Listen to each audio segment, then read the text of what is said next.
राज्यसभा के लिए राष्ट्रपति द्वारा कितने सदस्य को नामित किए जाते हैं? राज्यसभा का जो है ना सदस्य के लिए जो है राष्ट्रपति द्वारा कितने सदस्य को नामित किया जाता है? तो आपके सामने 4 ऑप्शन है। आप अगर इसका आंसर जानते हैं जरूर से कमेंट बॉक्स में फटाफट कमेंट में बता दीजिए इसका सही आंसर क्या होगा। तो चलिए इसका हम सही आंसर से बता देते हैं। इसका सही आंसर होगा 12। व्याख्या देख लिया जाए तो व्याख्या में हम बता देते हैं कि क्यों इसका 12 होगा। क्योंकि भारतीय संविधान में जो है अनुच्छेद 80 का 1 कहता है कि राष्ट्रपति द्वारा मंत्री परिषद की सलाह लेने पर, यानी कि जो राष्ट्रपति द्वारा जो है मंत्री परिषद की सलाह पर जो है ना, तो देखिए कला क्षेत्र हो गया, साहित्य क्षेत्र हो गया, विज्ञान और सामाजिक और सेवा क्षेत्र, ये क्षेत्र से जो है 12 व्यक्ति को जो है राज्यसभा का सदस्य के 12 व्यक्ति को जो है राज्यसभा का सदस्य के रूप में नामित कर सकता है राष्ट्रपति। अगला प्रश्न है 12 नंबर प्रश्न कहता है देश की सशस्त्र सेना का सर्वोच्च कमांडरशिप कौन है? यानी कि भारत देश के सशस्त्र सेना जो है उसका जो है सर्वोच्च कमांडर इन चीफ कौन है? आपके सामने ये 4 ऑप्शंस हैं। बताइए इसका सही आंसर क्या होगा? इसका सही आंसर राष्ट्रपति। क्या होगा? राष्ट्रपति। चलिए इसका थोड़ा व्याख्या देख लेते हैं। राष्ट्रपति जो है भारत के सशस्त्र सेना का सर्वोच्च कमांडर इन चीफ होता है। 3 नंबर प्रश्न है राष्ट्रपति यदि राष्ट्रपति जो है अपने पद से अगर त्याग पत्र देना चाहे तो किसे दे सकता है? राष्ट्रपति अगर त्याग पत्र देगा तो किसको दे सकता है? अगर इसका सही आंसर जानते हैं तो जरूर से कमेंट बॉक्स में दीजिए। आपके सामने ये 4 ऑप्शंस खुल के आ गए हैं। लोकसभा का अध्यक्ष, प्रधानमंत्री, उपराष्ट्रपति, भारत के मुख्य न्यायाधीश, इसमें से कौन से होंगे? जरूर से कमेंट बॉक्स में बताइए। इसका सही आंसर होगा उपराष्ट्रपति। क्या होगा? उपराष्ट्रपति। थोड़ा देख लेते हैं इसका व्याख्या। अगर देखिए भारतीय संविधान के अनुच्छेद है 56 के 1 कहता है कि यदि राष्ट्रपति अपना त्याग पत्र देगा तो किसको देगा? उपराष्ट्रपति को सौंपेगा। अगर लोकसभा का अध्यक्ष होगा, यानी कि मान लो लोकसभा का अध्यक्ष अपना त्याग पत्र किसको देगा? तो लोकसभा का उपाध्यक्ष को देगा। प्रधानमंत्री किसको देगा? तो राष्ट्रपति को देगा। भारत का अगर मुख्य न्यायाधीश अगर त्याग पत्र अपना देगा तो किसको देगा? राष्ट्रपति को देगा। किसको देगा? राष्ट्रपति को देगा। अगला प्रश्न है 14 नंबर प्रश्न कहता है निम्नलिखित में से कौन से जोड़े सही मिलान किया गया है? ये आपके सामने 4 है। इंदिरा साहनी केस कार्य क्षेत्र में महिला का अधिकार, एडीएम जबलपुर केस आपातकाल में नागरिक का अधिकार, करतार सिंह केस अल्पसंख्यक अधिकार, विशाखा केस केंद्र राज्य संबंधी। तो इसका कौन सही आंसर क्या होगा? तो सही आंसर होगा एडीएम जबलपुर केस जो है आपातकाल में नागरिक का अधिकार है। इसका थोड़ा व्याख्या देखा जाए तो इसका व्याख्या आपके सामने है। इंदिरा गांधी जो साहनी केस था केंद्र सरकार की सेवा में अन्य पिछड़ा वर्ग के आरक्षण जो है 1992 के तहत जो है हुआ था। एडीएम जबलपुर तो आपातकाल में नागरिक अधिकार 1975 में हुआ था।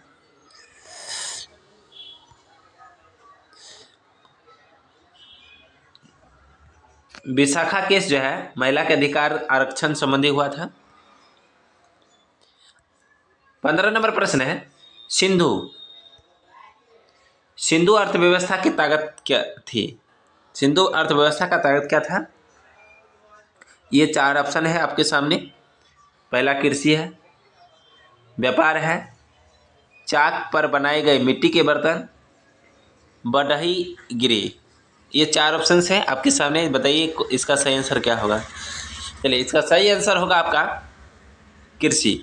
क्या होगा? कृषि सही आंसर होगा।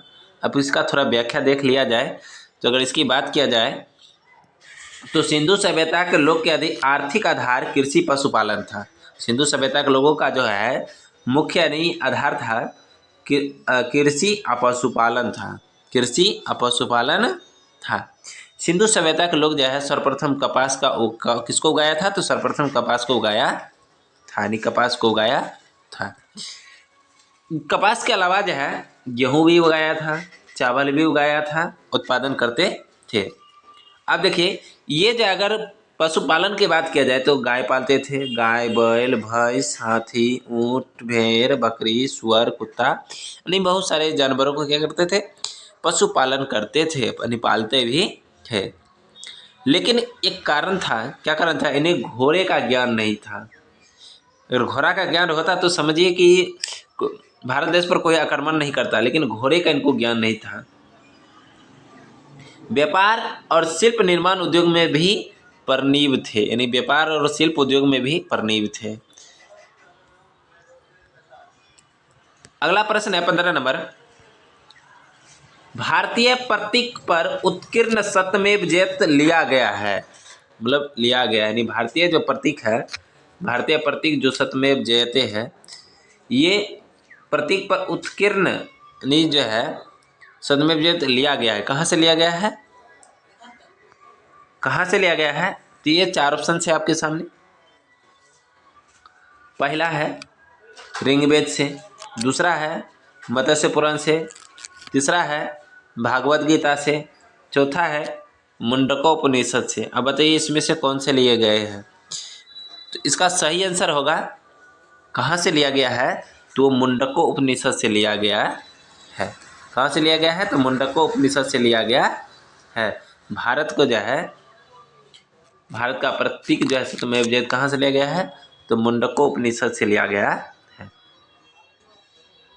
इसका व्याख्या अगर देखा जाए तो भारतीय प्रतीक जो है, यानी भारतीय प्रतीक राज चिन्ह जो है उत्कीर्ण जो है सत्यमेव जयते मुंडकोपनिषद से लिया गया। इसका अर्थ होता है सत्य की ही विजय होती है।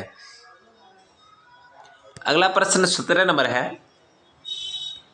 17 नंबर प्रश्न, प्राचीन भारत का प्रसिद्ध वह शासक कौन था जिसने अपनी जीवन के अंतिम दिनों में जैन धर्म अपना लिया था? यानी जीवन के अंतिम दिनों में जैन धर्म को क्या किया था? अपना लिया था। ये प्राचीन भारत का प्रसिद्ध शासक कौन था जिसने अपने जीवन के अंतिम दिनों में जैन धर्म को अपना लिया था? ये 4 ऑप्शन आपके सामने है। पहला है समुद्रगुप्त, दूसरा बिंदुसार, तीसरा है चंद्रगुप्त और चौथा है अशोक। तो कौन अपनाया था? जल्दी से बता दीजिए। इसका सही आंसर होगा आपको चंद्रगुप्त। कौन था? चंद्रगुप्त था, जो इन्होंने क्या किया था? जैन धर्म को अपना लिया था, अंतिम समय में जैन धर्म को अपनाया था।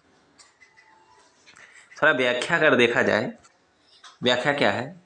चंद्रगुप्त मौर्य जो है, चंद्रगुप्त मौर्य अपने जीवन के अंतिम में जैन धर्म अपना लिया था। उसने जैन साधु भद्रबाहु से जैन धर्म की दीक्षा लेकर श्रवणबेलगोला यानी कर्नाटक स्थित चंद्रगिरी पहाड़ी पर 1998 ईसा पूर्व जो है उपवास द्वारा अपना शरीर त्यागा था। 17 नंबर प्रश्न हो गया। 18 नंबर प्रश्न है। 18 नंबर प्रश्न जो है, यूनानी को भारत से बाहर किसने निकाला था? यानी यूनानियों को जो है भारत से बाहर किसने निकाला था? यूनानी को जो है भारत से बाहर किसने निकाला था? यूनानियों को जो है भारत से बाहर किसने निकाला था? आपके सामने ये 4 ऑप्शन हैं। ये 4 ऑप्शन आ गए, ए, बी, सी और ये डी। बताइए ये 4 ऑप्शन में से कौन से होंगे? तो इसका सही आंसर होगा आपको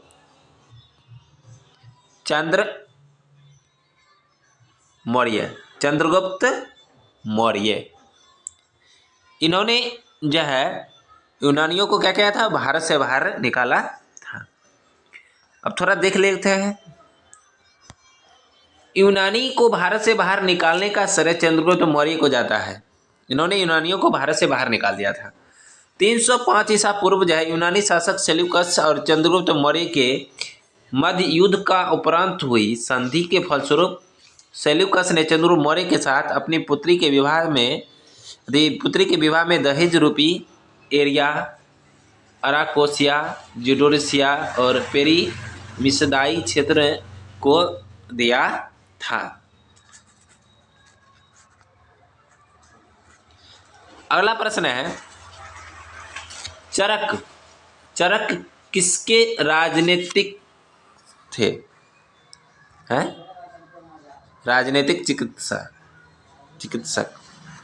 यानी चरक किसके राजनीतिक चिकित्सक थे? आप बताइए। आपके सामने 4 ऑप्शन है। ए नंबर में है हर्ष, बी में है चंद्रगुप्त मौर्य, सी में है अशोक, डी में है कनिष्क। तो किसके थे? तो कनिष्क थे। किसके थे? कनिष्क। चरक कनिष्क का राज चिकित्सक थे। इन्होंने चिकित्सा का जनक कहा जाता है। नहीं, चिकित्सा का जनक किसे कहा जाता है? तो चरक को कहा जाता है। किसको कहा जाता है? चरक को कहा जाता है, चिकित्सा का जनक कहा जाता है। इन्होंने चिकित्सा का प्रत्येक विधा पर समान अधिकार था। इन्होंने चिकित्सा शास्त्र ग्रंथ निचरक संहिता का रचना किया था। निचरक जो है चरक संहिता का रचना किया था।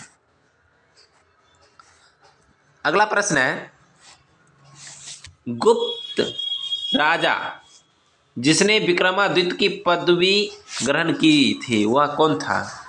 यानी गुप्त राजा जिसने विक्रमादित्य की पदवी ग्रहण की थी वह कौन था?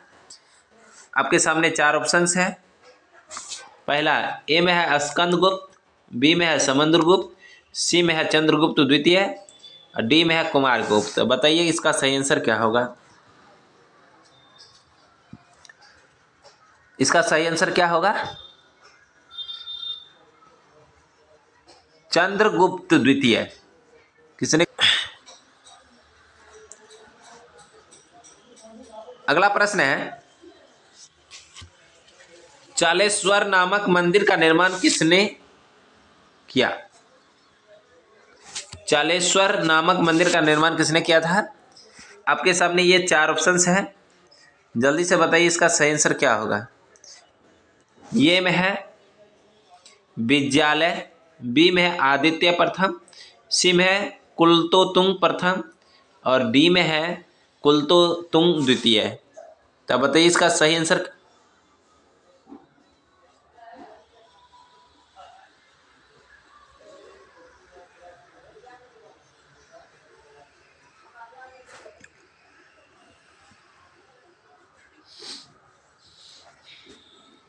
अगला प्रश्न है, चोलेश्वर नामक मंदिर का निर्माण किसने किया? चोलेश्वर नामक मंदिर का निर्माण किसने किया? आपके सामने 4 ऑप्शन है। ए में है विद्यालय, बी में है आदित्य प्रथम, सी में है कुलतोतुंग प्रथम, डी में है कुलतोतुंग द्वितीय। तो इसका सही आंसर क्या होगा? तो विद्यालय। क्या होगा इसका सही आंसर? विद्यालय। अब क्यों होगा इसका थोड़ा हम देख लेते हैं, चर्चा कर लेते हैं। चोलेश्वर मंदिर का निर्माण जो है विद्यालय के नरतामलाई में करवाया था। कहाँ पर है? चोलेश्वर नामक मंदिर जो है कहाँ पर है? तो वो नरतामलाई में है। किसने करवाया? तो विद्यालय ने करवाया। अगला प्रश्न है 22 नंबर, निम्नलिखित में से कौन सा युग सही मेल नहीं खाता है? कौन सा युग सही मेल नहीं खाता है? अब बताइए। ऑप्शन ए में है विक्रमादित्य चैतन्य, बी में है हर्षवर्धन ह्वेनसंग, सी में है चाणक्य चंद्रगुप्त और डी में है अकबर टोडरमल। क्या होगा सही? इसका क्या होगा? विक्रमादित्य चैतन्य।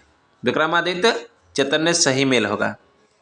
इसका थोड़ा व्याख्या देखा जाए तो ह्वेनसंग 636 ईस्वी में हर्षवर्धन की राजधानी कनौज आया था। चाणक्य अथवा कौटिल्य विष्णुगुप्त चंद्रगुप्त मौर्य के गुरु प्रधानमंत्री था।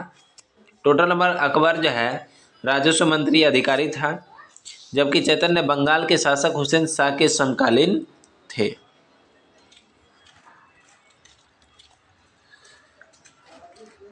23 नंबर प्रश्न है, तराइन की दूसरी लड़ाई में पृथ्वी राज को किसने पराजित किया था? नहीं, तराइन के जो है दूसरी लड़ाई में पृथ्वी राज को किसने पराजित किया था? किसने पराजित किया था? Mohammed Ghaznavi, option A Mohammed Ghaznavi, B Qutubuddin Aibak, C Mohammed Ghori, D Alauddin Khilji. किसने किया था? तो जो है मोहम्मद गोरी ने किया था, पराजित किया था। इसका थोड़ा विस्तार से बात किया जाए तो तराइन का पहली लड़ाई जो है 1911 में हुआ था। मोहम्मद गोरी और पृथ्वीराज चौहान के बीच हुआ था। इसी मैदान पे दूसरी लड़ाई जो है 1991 में हुआ। प्रथम युद्ध में पृथ्वीराज विजय रही, जबकि द्वितीय इसमें मोहम्मद गोरी विजय रही। अगला प्रश्न है, निम्नलिखित में से वह अकेली रानी कौन थी जिसने दिल्ली पर शासन किया? जिसने दिल्ली पर क्या किया था? शासन किया था। तो ये आपको आसान क्वेश्चन है, जरूर से इसका जवाब आप दे पाएंगे। जरूर से हमारे कमेंट में जरूर से कमेंट कीजिए। ऑप्शन ए में है रजिया सुल्तान, बी में है चांद बेबी, सी में है मेहरुनिसा और डी में हजरत महल। तो किसने किया था? इसका सही आंसर होगा रजिया सुल्तान। रजिया सुल्तान, रजिया सुल्तान गुलाम वंश की शासिका थी। गुलाम वंश की क्या था? शासिका थी। उत्तर भारत की प्रथम मुस्लिम महिला शासिका थी। वह इल्तुतमिश की पुत्री थी। रजिया पर्दा प्रथा त्याग कर पुरुषों की तरह चोंगा एवं कुल्ला पहनकर राज दरबार में खुले मुंह से जाती थी। इन्होंने 1236 से 40 ई तक शासन किया, यानी 4 साल तक जो है इन्होंने शासन किया था। अगला प्रश्न है, गोवा के महत्वपूर्ण किले। गोवा के महत्वपूर्ण किले बहमनियों से छीनने वाला प्रथम विजयनगर के शासक कौन था? विजयनगर के शासक कौन था? ऑप्शन आपके सामने है।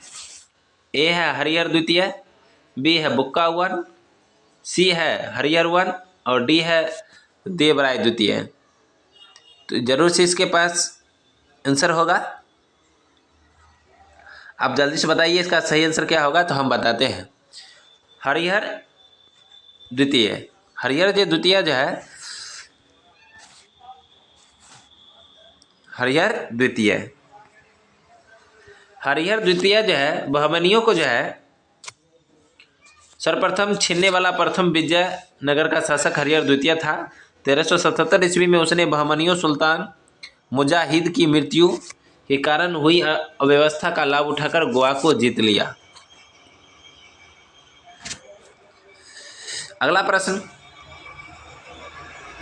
बाबर ने तुजुक ए बाबरी नाम अपने स्मरण किस भाषा में लिखे थे? किस भाषा में लिखे थे? मंगोल, फारसी, तुर्की, अरबी। बताइए।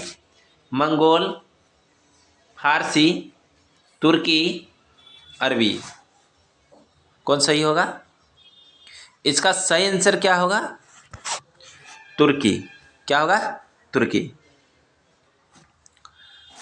बाबर तुजुक ए बाबरी बाबरनामा जिसका नाम है स्मरण जो है मूलतः तुर्की भाषा में लिखा गया। इसमें भारत के मुगल साम्राज्य के संस्थापक जहीरुद्दीन मोहम्मद बाबर की जीवनी के घटना का उल्लेख किया गया है। इस पुस्तक में बाबर ने भारत के आर्थिक, सामाजिक, राजनीतिक, भौगोलिक का वर्णन किया है। अगला प्रश्न है, शेर शाह द्वारा निर्मित ग्रेट ट्रंक रोड पंजाब को किसके साथ जोड़ती थी? किसके साथ जोड़ती थी? ऑप्शन है आपके सामने लाहौर, मुल्तान, आगरा, पूर्व बंगाल। तो किसके साथ जोड़ता था? इसका सही आंसर क्या होगा? ऑप्शन ए में है लाहौर, बी में है मुल्तान, सी में है आगरा और डी में है पूर्व बंगाल। कौन होगा? जल्दी से कमेंट बॉक्स में बताइए। तो इसका सही आंसर होगा पूर्व बंगाल। कौन होगा? पूर्व बंगाल। क्यों होगा? शेर शाह द्वारा निर्मित जो है ग्रेट ट्रंक रोड पंजाब को पूर्वी बंगाल के साथ जोड़ती थी। 28 नंबर प्रश्न है, निम्नलिखित में से वह राज्य कौन सा है जिसकी सीमा म्यांमार से नहीं लगती है? बताइए, निम्नलिखित में से कौन सी राज्य है जो जिसकी सीमा जो है म्यांमार से नहीं लगती है? म्यांमार से नहीं लगती है। ऑप्शन ए में है असम, बी में मणिपुर, सी में अरुणाचल प्रदेश और डी में मिजोरम। जल्दी से बताइए। तो इसका सही आंसर होगा असम। क्या होगा? असम इसका सही आंसर होगा। असम इसलिए होगा, असम राज्य का सीमा म्यांमार के स्पर्श नहीं करती है, जबकि अरुणाचल प्रदेश, नागालैंड, मणिपुर और मिजोरम इसकी स्पर्श सीमा का किससे करता है? म्यांमार से करता है।